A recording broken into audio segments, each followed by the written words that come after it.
Welcome to the MVP Show. Today we welcome one of the three from Those Dynamics Guys, or TDG, and a brand new MVP this year, Kyle Hill.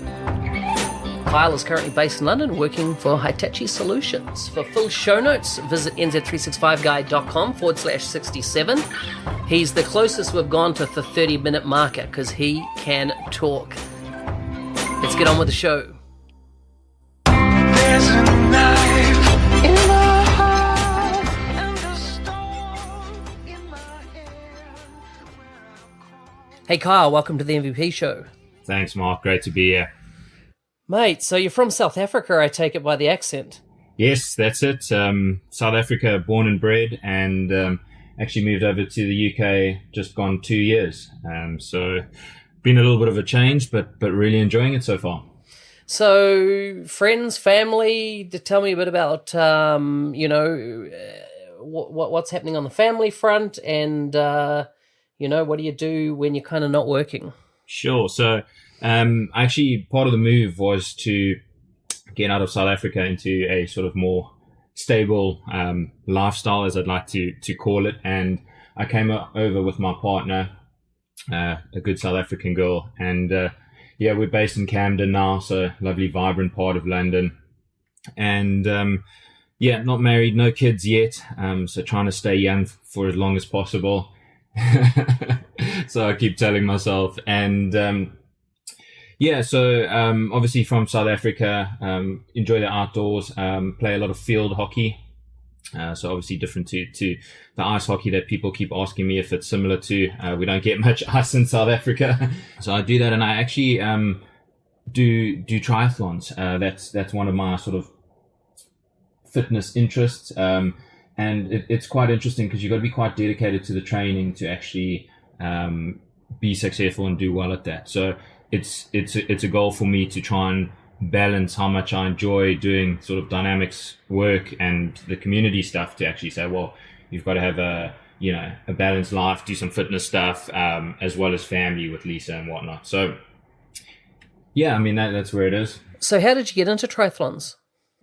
So obviously, hockey is a very running focused sport, and it was just something. I actually do half Ironmans. That was the goal, is to challenge myself to something a little bit out of my comfort zone, a lot out of my comfort zone actually, and at the same time sort of have the fitness and such like that would benefit my hockey. So that's where it all started, and I actually really enjoyed the training. Like I said, it's a commitment to get up really early in the morning. So at peak training times, it was up at 4 a.m. at the gym at 4:30. Train from sort of 4:30 to 7, and then into work at 8 a.m. So that was, 4 or 5 days a week. But again, it's a challenge. I like setting myself challenges like that. And you can actually see the progress that you're doing, the different times that you're achieving and such like. So how do you balance that with beer intake? with difficulty since I came to the UK, if I'm honest. It's been a little bit of a culture shock in that respect. It's very social after work. You'll go for drinks after work and such like. Slightly different in South Africa because we had to drive, and drinking and driving obviously became a problem.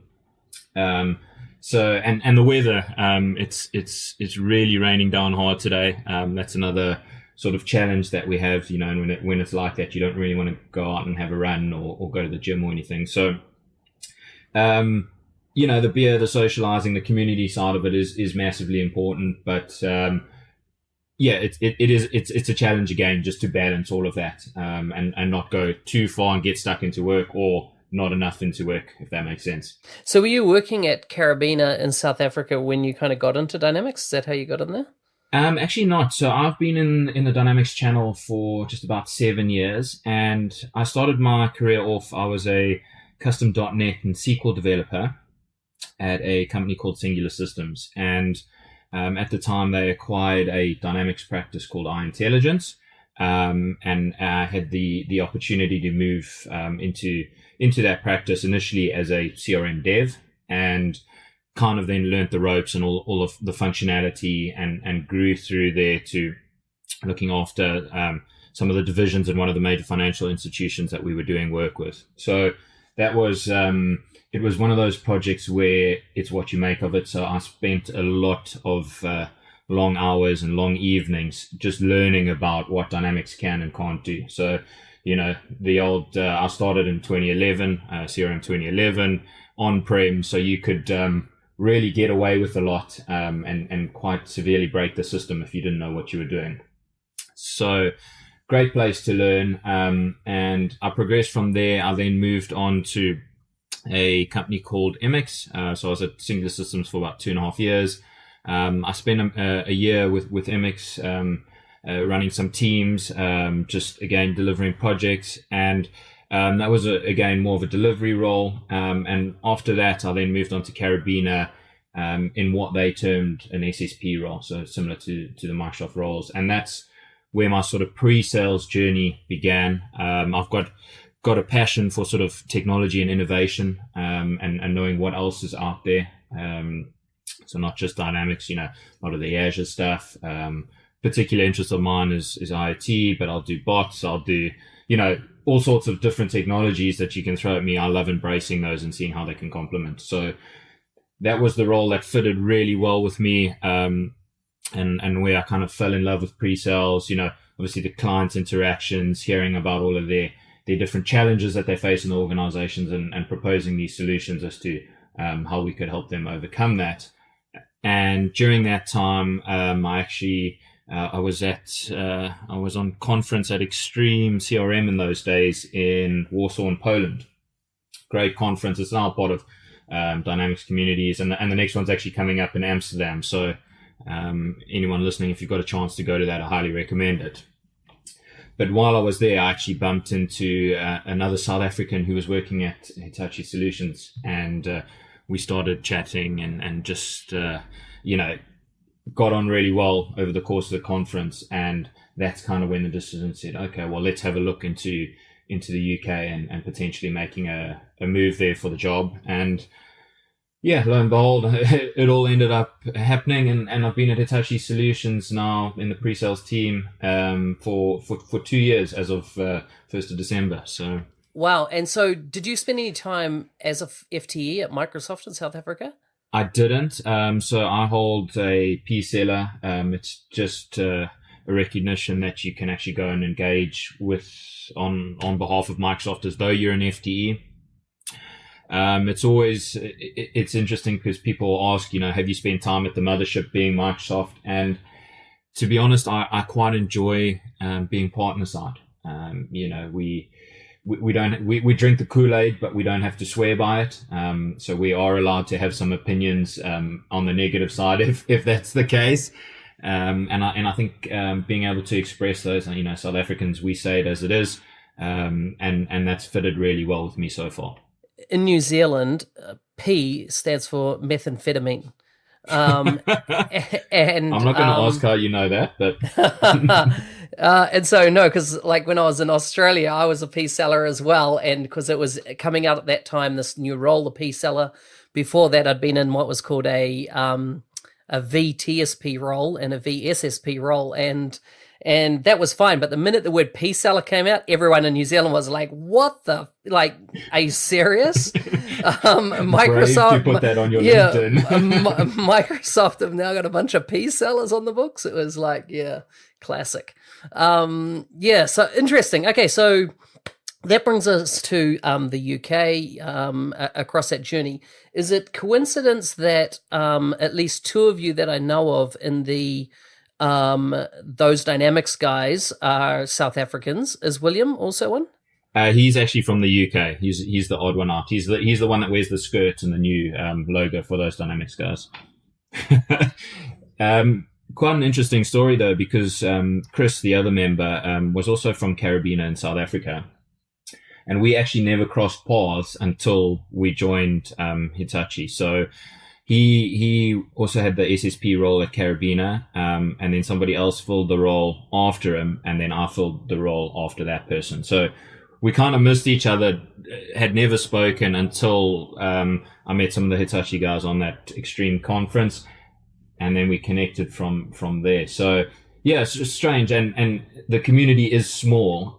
So you would expect us to have run into each other before that, but just didn't happen. And Chris has also got a strong South African accent that you can't mistake him. He's very loud. He's very tattooed. Oh, I know. I've been up to where did I go with him recently? Up to Stockholm. Stockholm, yeah. And I don't know if you saw the photo, but yeah, I wasn't too tidy at the certain early hours in the morning in his hotel room. You were in his hotel room? Yeah, in the early hours of the morning. Yeah, so it was interesting. There's only one incriminating photo, and it's been kept offline at the moment. So a little bit of blackmail. Yes, very interesting. And of course, it's going to be interesting to see what happens up in Scotland. Yes, I mean that's going to be a good event, and I think it's a passion. So Chris, Will, and I, through those Dynamics guys, or TDG now, as you will, it's all about our community and sort of engaging with that, and it's something that we all are really passionate about. At crazy hours of the night, you'll be sitting there, Will be creating a power app, or Chris will be doing a marketing video or something like that. Because we actually enjoy this, and I spoke about the balance. We have to sometimes say, okay, got to log off now, worked an 18-hour day because we really love what we do. And I think the community as a whole, and we've seen this in Scotland, the event's completely sold out. There's waiting lists and all the rest of it. People really want to get involved. And Dynamics and business applications as a whole, for me, is just so exciting and just, want to be involved. And I think that's true for a lot of people. And we're just seeing that, the explosion and people wanting to get involved. One last thing on South Africa. What's your favorite food from South Africa? Really easy question. Just the red meat. So if you ever want to take me out for a candlelit dinner, a good steak restaurant and a bottle of red wine, that's the way to go. It's something that I miss here in the UK, to have proper red meat, thick 500 gram steaks and things like that. It's just not the same. What about the is it biltong or biltong? Biltong, yeah. So biltong's basically cured red meat as well, cured and dried. Luckily, there are some specialist South African shops in London and the UK that cater for that craving, because it becomes quite Moorish. I'm not sure if you've had any. Oh, I've had a lot. Yeah, it's a South African delicacy, and it's well worth giving it a try if you haven't. Very nice. And then there's the sausage, the circular sausage that's the size of a fry pan. Boerewors. Yeah. Boerewors. So yeah, again, another South African delicacy, and we refer to things as braais rather than barbecues.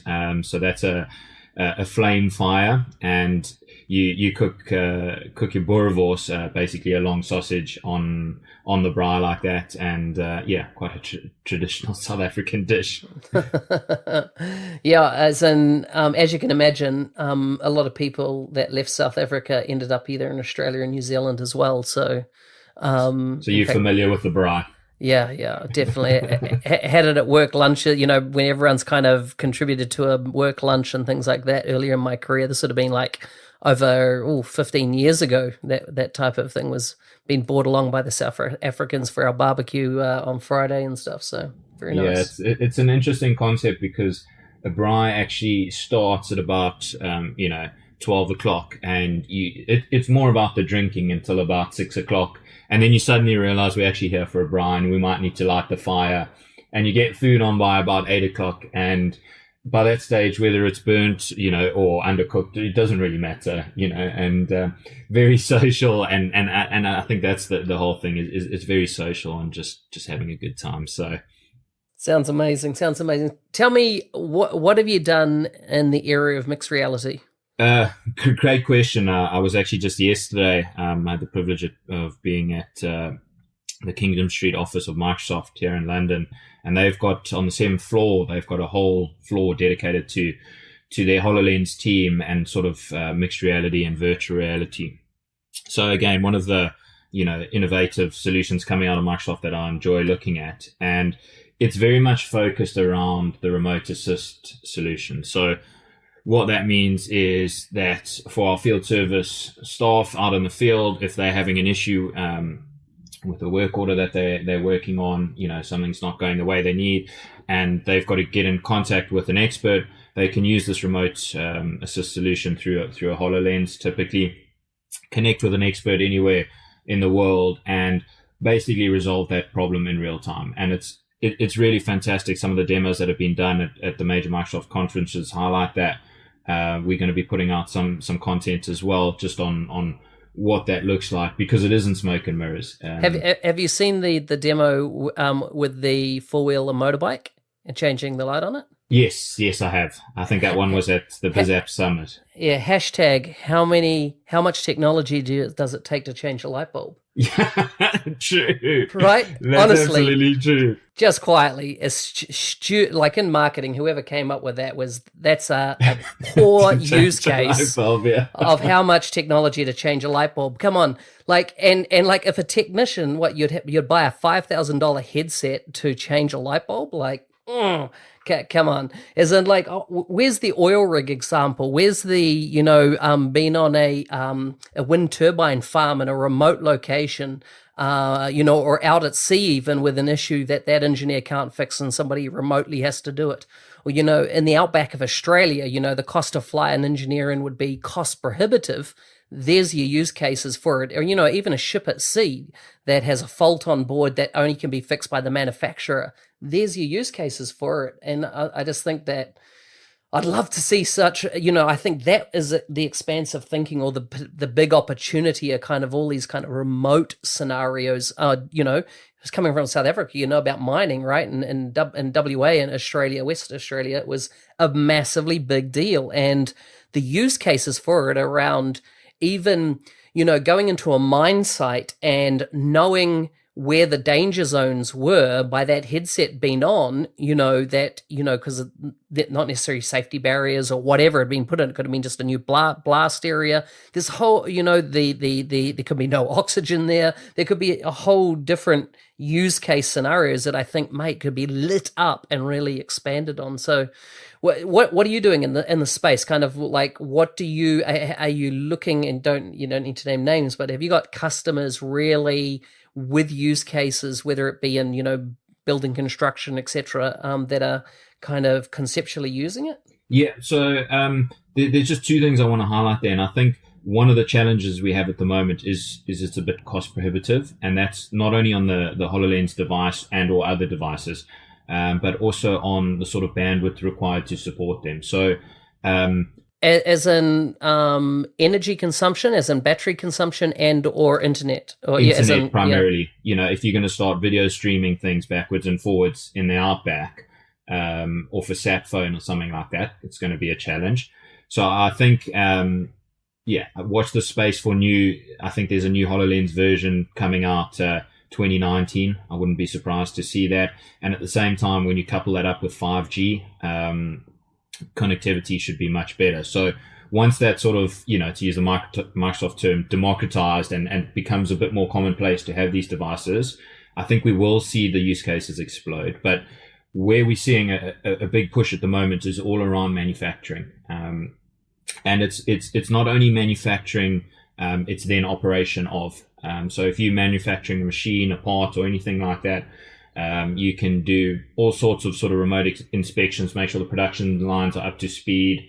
Some of the embedded Power BI and visualizations and predictive analytics, when you're walking the floor and you've now got all this information available to you, really useful.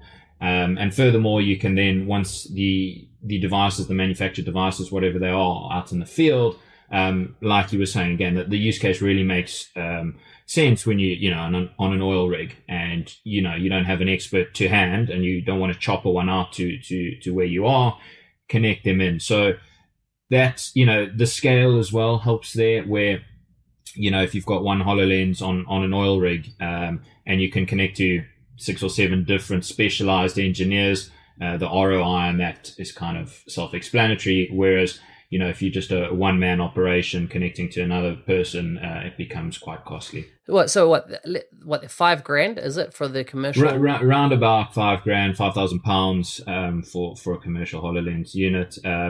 So like we say, oil and gas, and manufacturing, they are typically industries where we've seen the adoption because they can afford to. And these specialized engineers, they spend their life on planes, funny enough, just flying around the world solving problems. Now, for them to be more productive sitting in a single base and just being able to connect with these people, it's going to solve a lot of problems. $5,000 for a HoloLens, cheap as chips. My first computer was $7,000, and I paid for that out of my own pocket in my first job, So I don't think the actual device is cost prohibitive. I think what you've highlighted is that if you can't have absolutely premium bandwidth connectivity, it kind of limits the application. Interesting.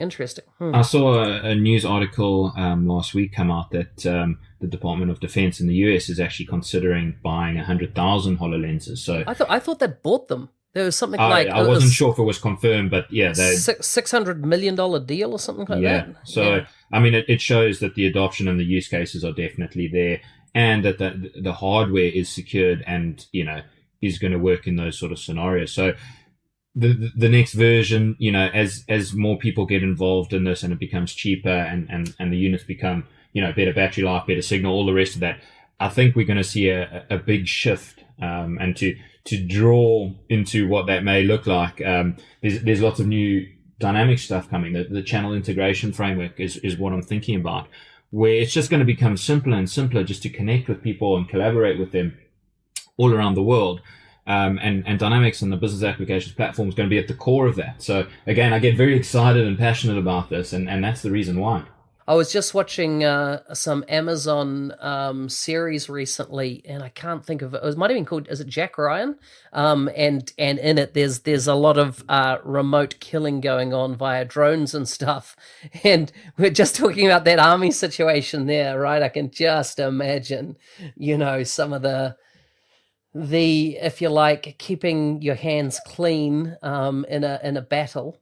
It raises some interesting life discussions, doesn't it? Because you kind of detached from it, but in the Jack Ryan stuff, it showed it still affected these drone operators that were sitting on the other side of the world, pushing their game controller joystick and ending someone's life. And it's been going on for 20 years now, apparently. So quite interesting. So what about AI? Like, are you a long-term thinker in the space, or are you more just on the practical side of where it applies now? Have you looked at some of the stuff around neural lace and ultimately plugging AI directly into our brains through some type of surgical connection? Oh, mate, I think that this is another Elon Musk project, and if it's just as successful as Tesla and the Boring Company and SpaceX, my gosh, he talks about the current issue that we have with technology is its input, right? It's the I/O level is what slows us down. Everything else is fast on either side. Even your eyes are really good at receiving data, but the biggest issue is us as output or sending data from a human perspective. Have you thought much about that and how that plays into AI and what the intelligence levels that we'll be able to operate at probably within 5 years? Not, to be honest, not much. One of the things that I often wonder about is, when that is actually going to become mainstream, because it affects things like healthcare.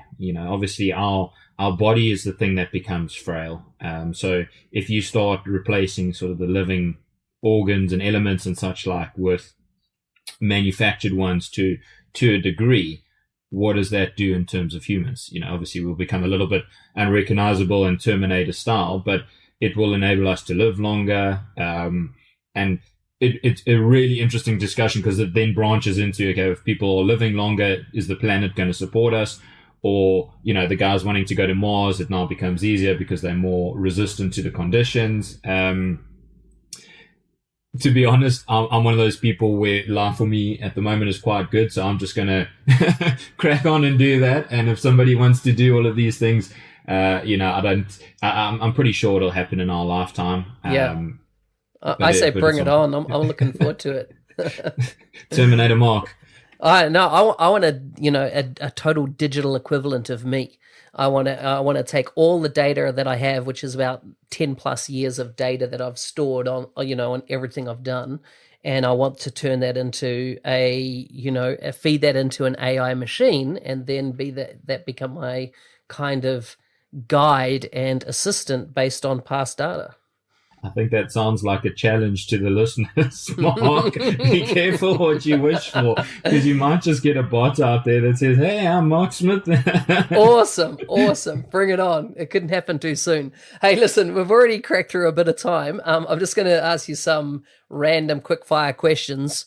Cats or dogs? Definitely dogs. Grew up on the farm in South Africa for a period of my life, and we had 6 of them, so definitely dogs. Okay, gosh, you off my list. Wine or beer? I'm a beer fan, of course, around the braai. Yeah, absolutely. And snow or beach? Beach, again, South Africa, sunshine. Yeah. Gotta love the beach. Best purchase under $100? It didn't include food or beer? Best purchase under $100. Mark, that doesn't go very far, to be honest.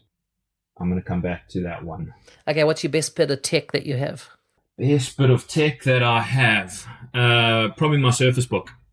I take it everywhere. I spend my life on it, watch Netflix films on it. It's just an amazing piece of kit, just really, really well designed. I agree. I've got the same one. And Surface Book 2, sorry. Yeah, same. 15-inch? 13-inch, so that it fits on the plane and I can type. Yeah. That's the one thing I've found. It is quite large. Even, going to events to present, I really don't want to take it. And I just found in my last trip to, where did I go? CRM UG Summit in the States, that I didn't take it out the entire trip. So I was like, that's interesting. I didn't have need to get onto it. Like there was enough other devices, or I pilfered for my presentation someone else's computer. I'm just going to borrow your computer. But I mean, that's it. I'm just going to log into my OneDrive. We're good to go. That's it. Presentations online, bang, away you go. So, interesting. I'd like a slightly smaller with no keyboard. So I am seriously looking at the latest iPad because it's at that point where you can do full presentations and everything, and that's what I'm really wanting it more for. So, anyhow, go Surface Go. No. Have you heard of it? No. I hate Me Too devices that kind of don't really move. Don't move the dial. They've got to be revolutionary for me. Yeah, tough customer, Mark. Yep. Hey, thanks, Kyle, for being on the show. I know I'm going to catch up with you soon in person. If people want to find you online, where's the best place for them to find you? So a couple of places. So we mentioned TDG. So that's the website, Dynamics365 Society.uk. That's a great place to get me. On LinkedIn, you'll see me doing a lot of stuff around field service, IoT, mixed reality. Or you can reach out to me on Twitter at Kylo Hill.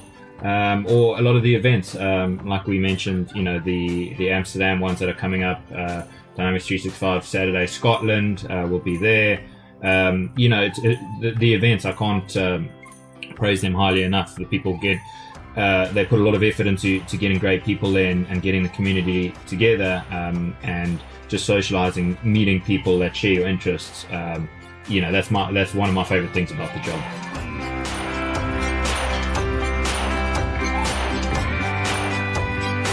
Hey, thanks for listening. If you enjoyed the show, please subscribe, leave feedback on your favorite podcast app. Full show notes can be found at nz365guide.com/67.